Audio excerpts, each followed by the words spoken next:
Lundi dernier, partisans et adversaires du président sud-africain Jacob Zuma se sont retrouvés devant le quartier général de l'ANC, Johannesburg, lors d'un face-à-face tendu. À la base de cette manifestation, les détracteurs du président Zuma qui exigent sa démission du poste de président de la République.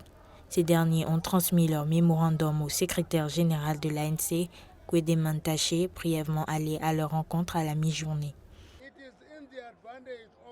C'est l'avantage de l'organisation, l'ANC, d'entendre même la plus petite voix pour que l'exécutif de l'ANC puisse prendre des décisions en connaissance de cause. Un imposant dispositif sécuritaire a été mis en place pour maintenir les manifestants à distance. Les détracteurs du président Zuma accusent ce dernier de corruption et lui imputent la responsabilité de l'échec cuisant du parti au municipal, ce qui n'est pas pour plaire aux partisans de Zuma qui assurent qu'ils défendront l'unité du parti. Le secrétaire général de l'ANC a appelé les partisans du président de la République à rester calmes et à ne pas provoquer les membres de la faction rivale. Ne faites pas de publicité gratuite à ces hooligans. N'essayez pas de les battre. Il ne faut rien essayer, parce que si vous leur faites de la publicité gratuite. Il faut qu'ils achètent leur propre publicité. Il ne faut pas qu'on leur en offre. Les manifestations se sont déroulées sans incident majeur, mais ont dénoté de la division au sein des membres de l'ANC. Ce rassemblement symbolique des membres du parti est l'un des premiers depuis la création du parti. Incarcéré dans la prison de Robben Island avec Nelson Mandela pendant l'apartheid, Jacob Zuma dirige l'Afrique du Sud depuis 2009. Sa position est de plus en plus contestée au sein de l'ANC en raison notamment de la persistance de la pauvreté au sein de la majorité noire plus de 20 ans après la fin de l'apartheid.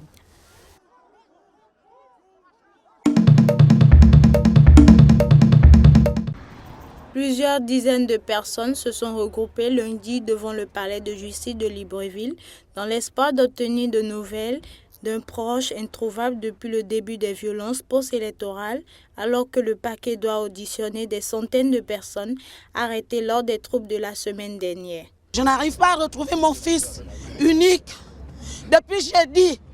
J'ai appris par RFI qu'ils vont entendre les prévenus, les manifestants au tribunal. Donc je suis venu juste pour voir si parmi ceux qu'on va entendre, mon petit frère est dedans.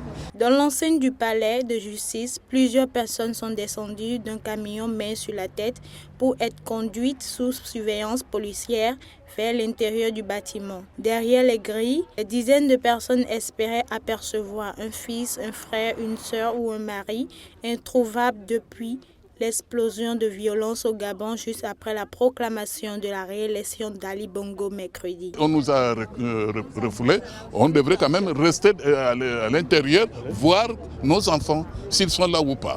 Les personnes interpellées sont détenues dans des conditions dégradables et insupportables, a dénoncé samedi le bâtonnier de l'ordre des avocats du Gabon qui demande aux autorités judiciaires de les traiter humainement. Monsieur le bâtonnier des avocats a dit que les enfants, les gens arrêtés, les 800 personnes arrêtées se trouvent dans des conditions difficiles. Au total, le parquet doit entendre près de 800 personnes arrêtées rien qu'à Libreville après des émeutes et des pillages, a indiqué samedi le ministère de l'Intérieur.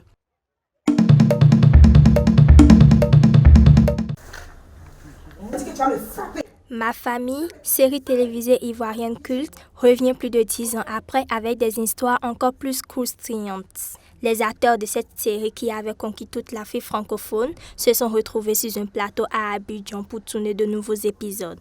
La réalisatrice nous en dit plus sur ce nouveau tournage. Pardon. Toi, tu es qui? Pas les deux, mais on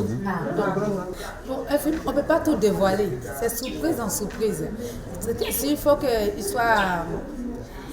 Je n'ai pas envie de dire que ça va être bon, super bon. C'est à vous qui allez juger.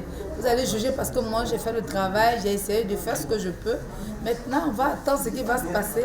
Mais ce qui est sûr, ça va retenir votre attention. Les acteurs sont prêts à tout donner pour que le public prenne plaisir à suivre cette nouvelle saison. C'est avec joie que je suis là, c'est avec plaisir parce que c'est une chance qu'elle me donne et je vais vraiment en profiter. Je vais m'éclater comme il faut. L'objectif principal de cette deuxième saison de Ma Famille, rebaptisée Ma Grande Famille, est de se mesurer aux grands acteurs africains que sont le Nigeria, l'Angola et l'Afrique du Sud. Le budget de la collaboration avec les chaînes télévisées internationales, les pays africains limitrophes, ainsi que les 12 mois de tournage, avoisine le milliard de francs CFA, soit 1,5 million d'euros.